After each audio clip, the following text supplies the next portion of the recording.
வில்வ மரத்தின் இலை, வேர், பழம், காய் என்று அனைத்தும் மருத்துவ குணங்கள் நிறைந்து காணப்படுகிறது. வில்வம் என்பதற்கு உயிர் என்று பொருள். நமது உடல் ஆரோக்கியத்தை காக்கும் மருந்தாக வில்வம் திகழ்கிறது. வில்வம் பழத்தை ஜூஸாகவோ அல்லது சர்ப் செய்தோ சாப்பிட்டு வந்தால் உடல் ஆரோக்கியம் மேம்படும். வில்வ இலையை உலர்த்தி பொடியாக்கி பாலில் கலந்து பருகி வந்தால் ஆண்மை அதிகரிக்கும். வில்வ இலையில் டீ போட்டு குடித்து வந்தால் சர்க்கரை நோய் குணமாகும். மலச்சிக்கல் பிரச்சனை இருப்பவர்கள் வில்வ இலையை பொடித்து தண்ணீரில் கலந்து பருகினால் நல்ல பலன் கிடைக்கும். வில்வ இலையை நசுக்கி நெற்றி மீது தேய்த்தால் தலைவலி குணமாகும். அதேபோல் வில்வம் பழத்தை அரைத்து சாறாக பருகி வந்தால் இதயத்தின் ஆரோக்கியம் அதிகரிக்கும். சருமம் சம்பந்தப்பட்ட பாதிப்புகள் குணமாக வில்வம் பழத்தை அரைத்து பருகலாம்.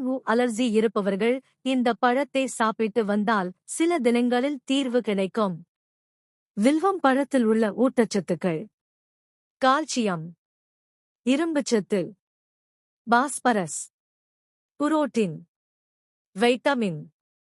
வில்வம் பழ ஜூஸ் பருகி வந்தால் உடலில் கெட்ட கொழுப்பு சேர்வது கட்டுப்படும். வில்வம் பழத்தை பேஸ்ட் பதத்திற்கு அரைத்து நாட்டு சர்க்கரை மற்றும் தேவையான அளவு தண்ணீர் ஊற்றி அடுப்பில் வைத்து கொதிக்க வைக்க வேண்டும்.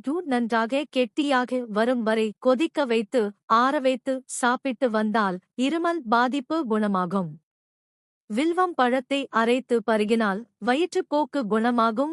வயிற்று வலி பிரச்சனையால் அவதியடைந்து வருபவர்கள் வில்வம் பழத்தை அரைத்து பருகலாம். வில்வம் பழ சாறு பருகி வந்தால் வயிற்றில் உள்ள கிருமிகள் மலம் வழியாக வெளியேறிவிடும். வயிறு சம்பந்தப்பட்ட பாதிப்புகள் அனைத்தும் குணமாக வில்வம் பழத்தை உட்கொள்ளலாம். உடல் நரம்புகள் வலிமையாக இருக்க வில்வம் பழத்தை அரைத்து நாட்டு சர்க்கரை கலந்து குடிக்கலாம். உடல் சூடு தணிந்து குளிர்ச்சியாக இருக்க வில்வம் பழத்தை ஜூஸாக பருகலாம்.